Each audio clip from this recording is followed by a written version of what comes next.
going on, everybody? How is everybody doing today? So I dropped a lottery mock draft around, I feel like it was like a month ago now, and you guys really enjoyed that video on the channel. So today I'm coming at you guys with another NBA 2022 mock draft. So the NBA is weird. Obviously, it's different than, I guess, baseball and football. Hockey has the same thing with a lottery system. So we're never really going to know what the lottery is going to look like until the day in May when the lottery is announced. So the draft order is going to look completely different, but this is a fun exercise to see what teams would do in the specific position and where they're going to be going forward. So shout out to Devin Rose, who has been helping me out with a bunch of Sporkle quiz videos, tier list. He made this Excel spreadsheet, Google Sheets as well. If you want to maybe hit him up on Twitter, he can send it to you, of kind of a bunch of players that would go in the pool. A ton of players, actually. Wow, yeah, 60 players. So 2 rounds of picks. And then we also have the teams in a order which would look correct if the season ended today. Now, it might be off a little bit because he sent me this 2 days ago, so I'm sure some things have switched as well, so it's teams getting their own draft picks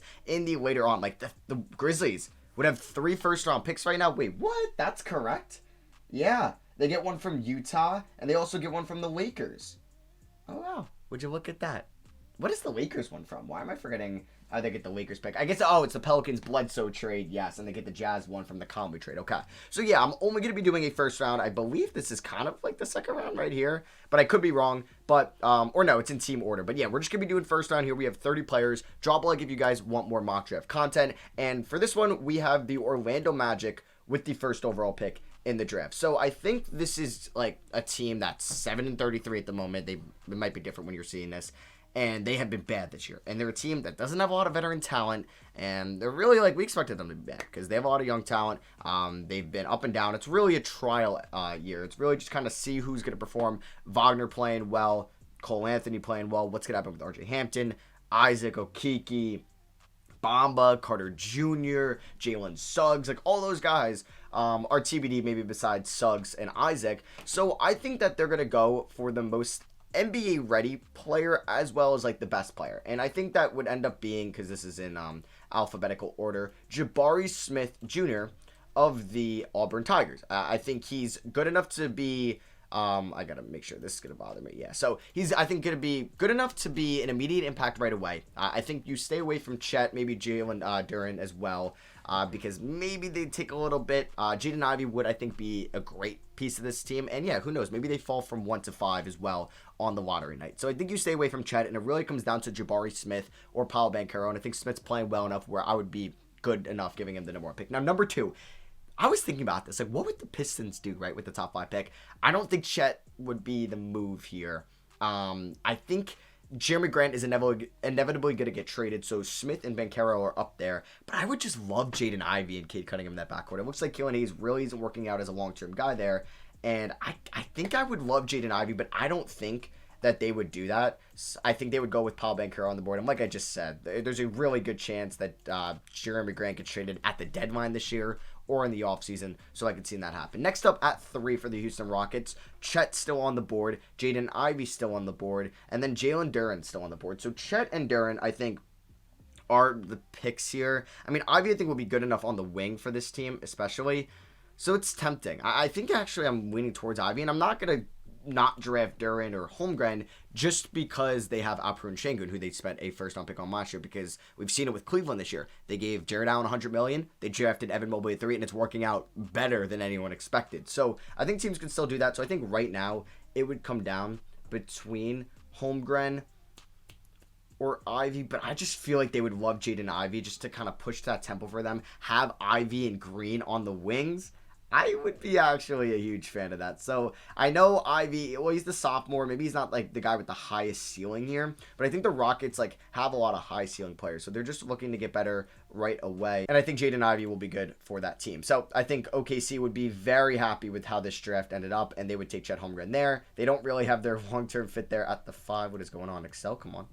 Let's not mess up on here. But yeah, they'll figure out the 4. Is it going to be Baisley? Is it going to be Poku? I think long-term they could look at Jalen Duren here instead. But yeah, I'm going to have them take Chet Holmgren. And I think it's going to be a consensus top 5 like it was last year with Suggs, Mobley, Barnes, Green, and Cunningham. The top 5 basically. Maybe Kuminga was supposed to be in there, but he kind of fell out, rightfully so. It looks like how well Barnes is playing. But I think the Pelicans can't pass up on Jalen Duren, who could be kind of that long-term 5 fit next to Zion. Maybe you move Valanciunas for a point guard. Maybe you just have Valanciunas, Zion, Ingram, and Duren on the lineup at the same time, and you look at what Cleveland's doing, and then you just figure out point guard. That could be very fun. So right now, Portland's at 6. Like, that's crazy to say. And I think they're a team that is probably going for, like, a top potential guy, and I think that could be Jaden Hardy. I think this is a guy that has insane boom or bust potential, which is kind of scary to say, because I think he could be an inefficient scorer in the league, but there's a chance he's just like an Anthony Edwards. His athleticism jumps out of the gym. He could be a 3-level scorer. And if you are going to make a move, trading away CJ McCollum, who knows, Ben Simmons, I don't know. You can look at front court guys, defensive wings, and then you can have Hardy slide into the 2 spot next to Damian Lillard. Pacers at 7. I think Kendall Brown out of Baylor, I think he's been playing good enough. You can slide him into the 3 with the potential free agency of TJ Warren. I have no idea what this team is doing. Are they moving Miles Turner? Are they moving Domantas Sabonis? Are they moving Malcolm Brogdon in the offseason or Levert? I don't know. Now we have Sacramento here. Patrick Baldwin, but he's been kind of sliding down where I don't think they would target him. Johnny Davis has been playing good, but I don't know if they would want somebody like him right away.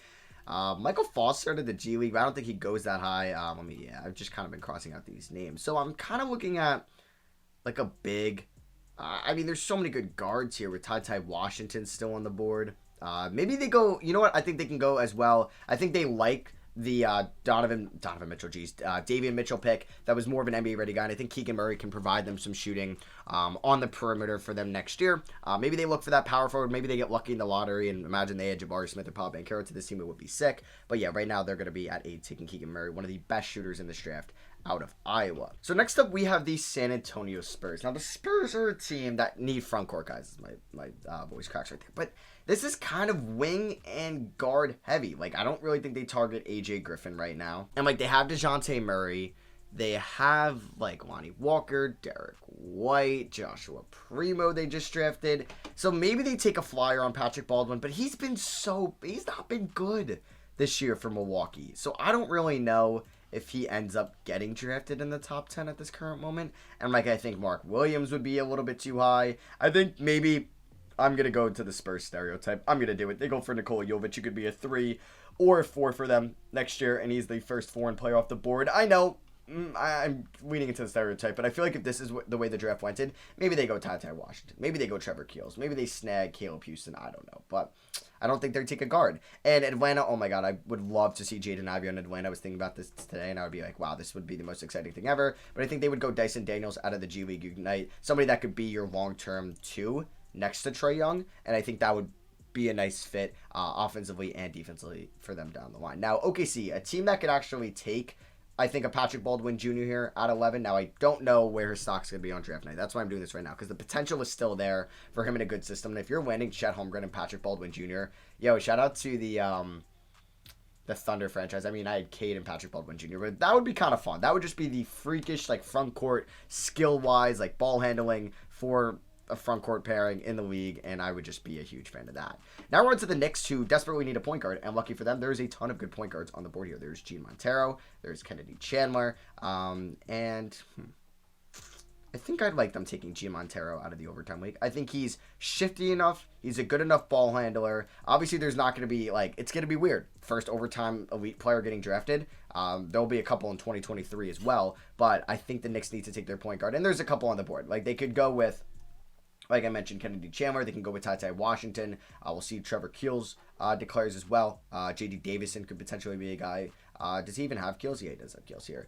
So speaking of point guards, Boston, they're in the lottery right now at 13. I think they're a team that is also looking for a point guard. And honestly, I think Ty Washington would fit their team a little bit better over Kennedy Chandler. Shout out to the SEC point guards. Washington at 14. Honestly, I think we could see another run on point guards. Dinwiddie, his injury history, I don't think Dinwiddie's also the long-term answer after his 3-year deal. I don't think he's going to be there for the next 6 years of his career. So I think this would be the Kennedy Chandler pick for them going forward. And we're having a run of point guards right now so far. So we're on to Minnesota, who is a team that could also not use a point guard. They have D'Lo, really. A backup point guard, but you don't really want to take a backup point guard right here. And I think Johnny Davis out of Wisconsin, who's been kind of lighting it up for them, would be somebody that I think, we've seen it in the past with, Corey Kispert, We've also, who have we seen this in the past? With Desmond Bain, but he was later. And I think, like, you don't really need to take all these high potential guys. Like, if Johnny Davis is going to come in, average 14 points, shoot 38 from 3, 48 from the field,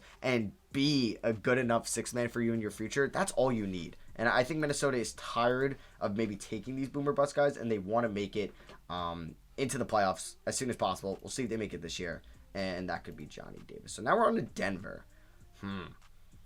There's a couple guys Denver can look at. I think maybe they look at another guard, preferably at the 2. Like, I think Johnny Davis would be perfect for them. I think Wendell Moore would be good, but maybe I don't know. Rocco Prakichin.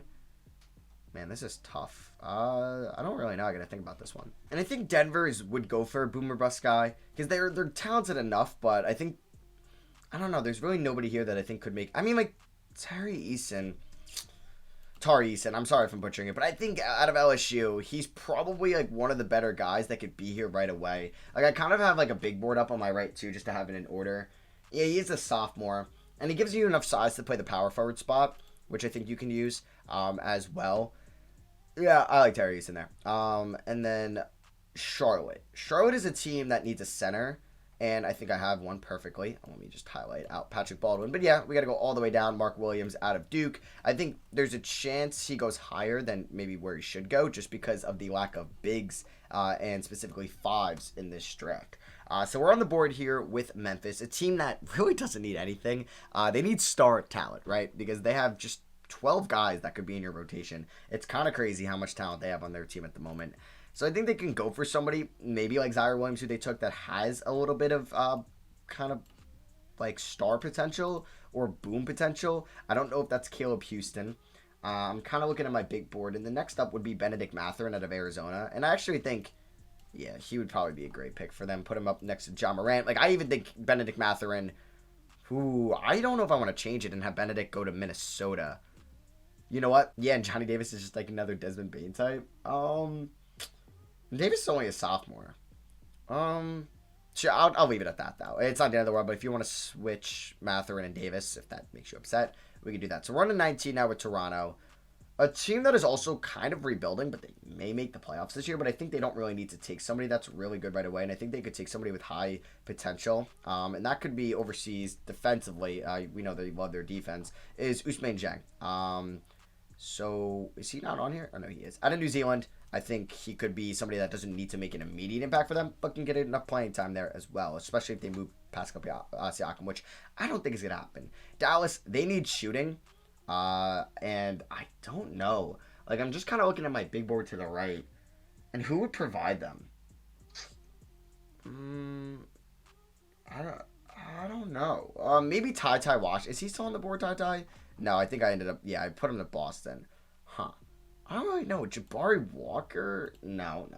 Definitely not. What am I saying? I don't know. Maybe Trevor Keels. Yeah, I think Trevor Keels can, at least shot creation is what they need. Ooh, Damian Collins could also go. I gotta remember him. But yeah, I'm gonna do Trevor Keels out of Duke to Dallas here. They really just need a lot around Luka. I'll be surprised. So I don't think they were this good. Or maybe they have a different team's pick? No. Oh, no, I guess Dallas has been respectable this year.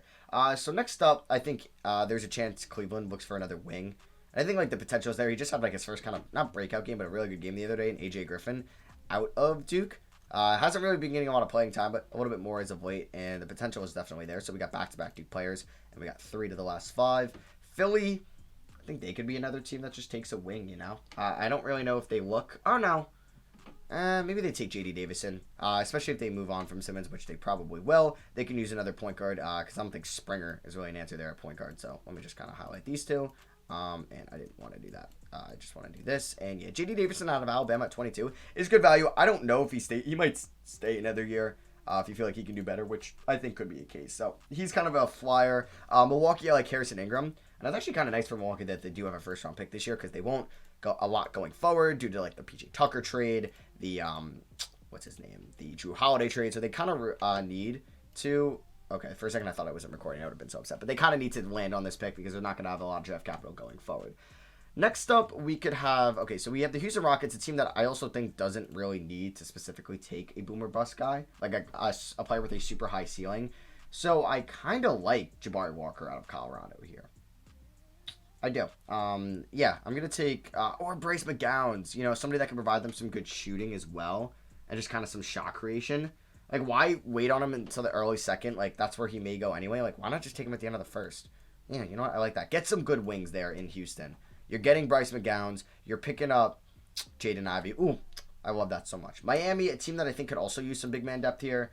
And I guess they, like, there's not a lot of great options, but I think Jabari Walker could be maybe somebody there because you moved on from Precious Achua. Mark, no, I already drafted Mark Williams. Like, Damian Collins could be there. Rocco Prakicin if you feel like he could be the 4. Tristan Vucevic. But yeah, I'm going to have them select. Oh, I already had Benedict Mathurin go. Yeah, I haven't been up to date with this as well. But who did I just mention that I like? Michael Foster, maybe, but I don't really think he's going to go in the first round. I just forgot who I mentioned. I just said Jabari Walker. That's who I said.